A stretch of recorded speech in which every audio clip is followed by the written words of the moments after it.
Bonjour à tous, je suis M. Sebdou Jean, cadre à la direction de la comptabilité publique, direction générale du Trésor de la coopération financière et monétaire.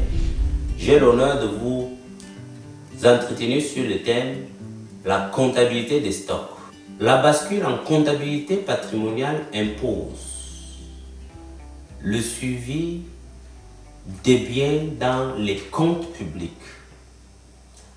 Les stocks étant un élément important du patrimoine de l'État, les acteurs que sont les comptables publics, les ordonnateurs, les contrôleurs financiers et les comptables matières doivent maîtriser la gestion et la comptabilisation de ces actifs.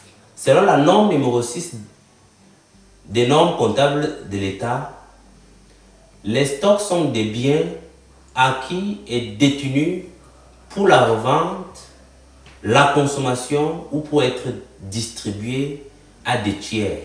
Une distinction doit être faite entre les notions de charges et les immobilisations corporelles.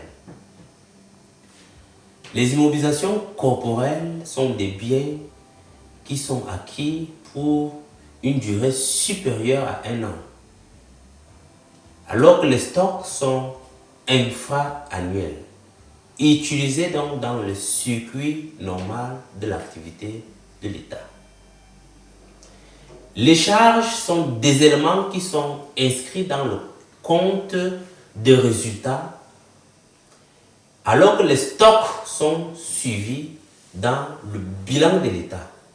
Donc, la distinction entre ces notions, c'est selon la durée et selon la destination des biens. Pour la comptabilisation des stocks, le fait générateur est la liquidation. Certains biens, les biens suivis en stock sont les marchandises, les matières premières, les produits finis, les services en cours. Il faut rappeler que le comptable matière, dans le cadre des stocks, est un acteur important parce qu'il fait le suivi opérationnel des immobilisations en cours d'exercice et en fin d'exercice, il procède à l'inventaire physique des biens. Pour le cas de traitement comptable des stocks, il faut rappeler que pour la période de la bascule, il faut enregistrer les stocks recensés dans le bilan d'ouverture de l'État. Donc, lors de la constitution du bilan d'ouverture, les stocks sont intégrés dans le patrimoine de l'État. Il y a donc le compte d'intégration qui sont utilisés pour cette opération. Lors de l'entrée en stock ici s'entend comme l'acquisition à titre onéreux, l'acquisition à titre gratuit, les dons et transferts, les biens saisis par la justice. Ça, c'est les cas des biens entrés en stock. Pour ces cas de biens,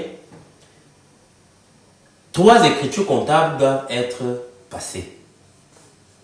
Lors de l'acquisition, il faut la constatation de droit. Une écriture de constatation de droit est passée. Après la constatation de droit, il faut l'appurement du compte 408 et constater donc l'entrée du bien en stock. Voilà les 3 opérations pour les biens, pour l'entrée des biens en stock. En cas de sortie des biens, il faut également passer l'écriture en 3 étapes.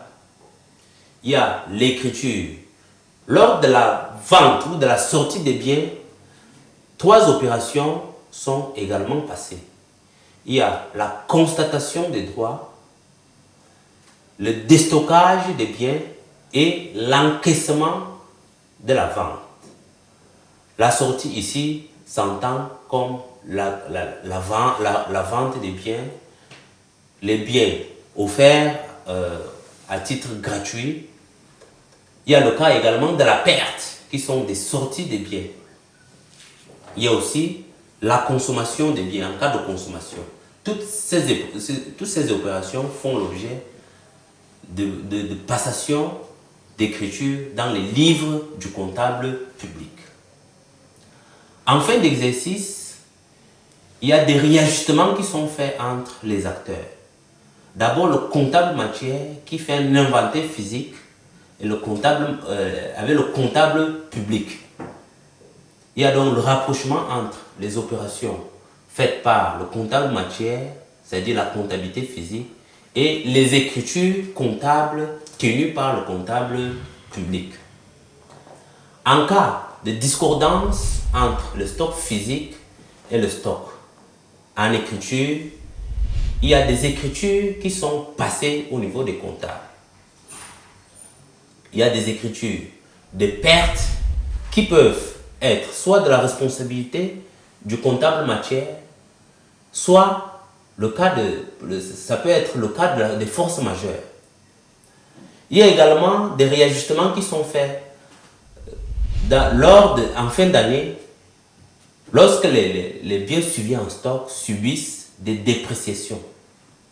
Il y a donc des écritures de provision qui sont passées en fin d'exercice, 69-39 pour le cas de provision, ou lorsqu'il y a une diminution de dépréciation, il y a une reprise qui est également, il y a une écriture de reprise qui est faite par le comptable public.